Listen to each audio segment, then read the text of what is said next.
गोपी चंद की कथा है। गोपी चंद भर्तृहरि का भांजा है और भर्तृहरि जो है और विक्रमादित्य वे दोनों सगे भाई हैं।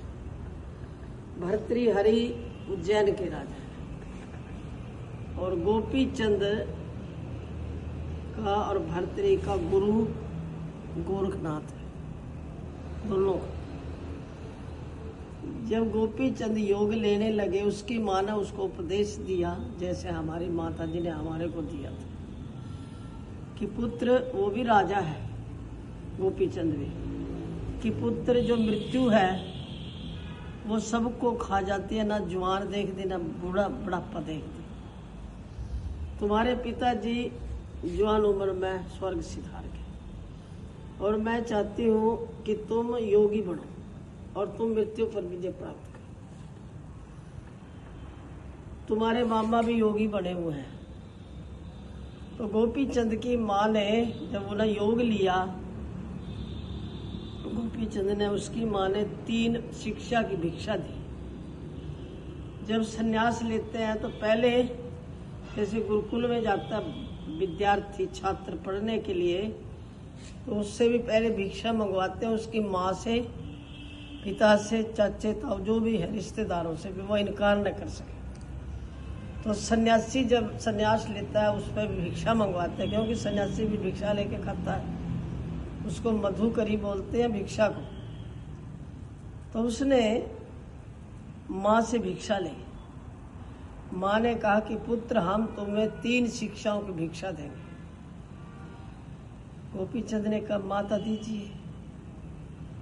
बोले पहली शिक्षा मैं कहती हूँ, मैं देती हूँ कि पुत्र, तुम हमेशा खीर खांड का भोजन करना।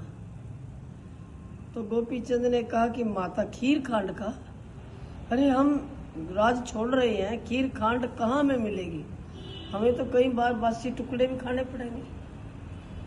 बोले नहीं बेटा, समझा नहीं। बोले समझाओ माता। बोले पुत्र, पूरी भूख लग जाए जब भोजन करना, सूखी रोटी भी खीर खांड से बढ़कर लगेगी। ये मेरा उपदेश है, ये मेरी भिक्षा है। गोपी चंद ने कहा दूसरी माता। बोले दूसरी पुत्र, मैं ये कहती हूँ कि हमेशा मच्छरदानी में सोना। मच्छरदानी में हम नहीं समझे माता।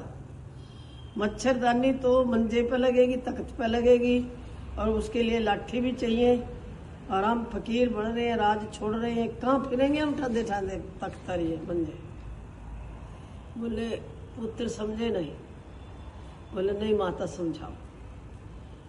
बोले शरीर की इतनी मेहनत करना, इतना कर्म करना कि सूढ़ों पे भी नींद आ जाए, वो मच्छरदानी होगी। मच्छर काटने की तो पता ही लगने का, मच्छरदानी की जरूरतें पड़ती नहीं, इतनी मेहनत करना शरीर से।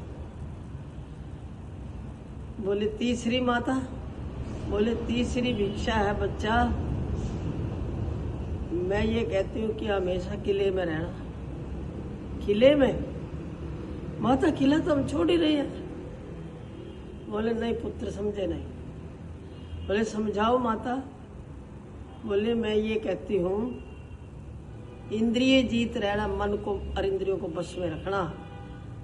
जहाँ भी लेट जाओगे वहीं, चाहे जंगल में लेट जाओ, वहीं किला होगा। जिसने अपने मन और इंद्रियों को जीत लिया, दुनिया में उसका कोई भी उसको कुछ भी करने वाला, पराभव करने वाले नहीं है। ये गोपी चंद की माँ ने 3 शिक्षाओं की भिक्षा अपने पुत्र को, जब वो राज छोड़ करके फकीर बने तब दी थी। और फिर वो अपने मामा से भी मिल लिया। दोनों ने वहाँ उज्जैन में हमने देखी गुफाएं है उनकी, गुफा में बैठ के उन्होंने तप और भजन और भक्ति और आराधना और चिंतन उपासना और परमात्मा और आत्मा का ज्ञान प्राप्त किया। वो तो जमीन में खोद के गुफा जैसी यहाँ बन रही है, इससे वो तो कच्ची थी। तो वहाँ हमने गुरुजी ने जब यज्ञ किया था कुंभ के दौरान, जब देखे थे हमने ये भी 68 की बात है, सन 68 की।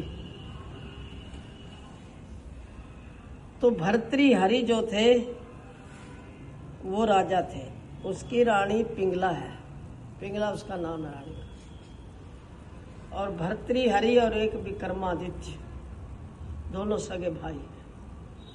विक्रमादित्य छोटा है और भर्तृ बड़ा है। बड़ा को राज्य मिलता है, ये हमारे भारत की संस्कृति रही है, बड़ा ही राज्य का अधिकारी बनता उत्तराखंड। तो वो शिकार खेलने के लिए चले गए भर्तृहरि। और जो गुरु गोरखनाथ का आश्रम है ग्वालियर में, उधर हमने तो देखा है जब वहाँ गए थे नेपाल में, हम बस में जब गए थे वहाँ पर हमने देखा था। गोरखपुर में, ग्वालियर नहीं, गोरखपुर, ग्वालियर तो मध्य प्रदेश। तो वहाँ उसके आश्रम में एक मिर्ग था और मिर्ग दौड़ रहा था आश्रम में। भर्तृहरि ने उस पर तीर मारा, मिर्ग को नहीं मारा, मिर्ग को तो अचानक लग गया, किसी और जानवर को मारा। तो वह मिर्ग गुरु गोरखनाथ के गोद में लेट गया।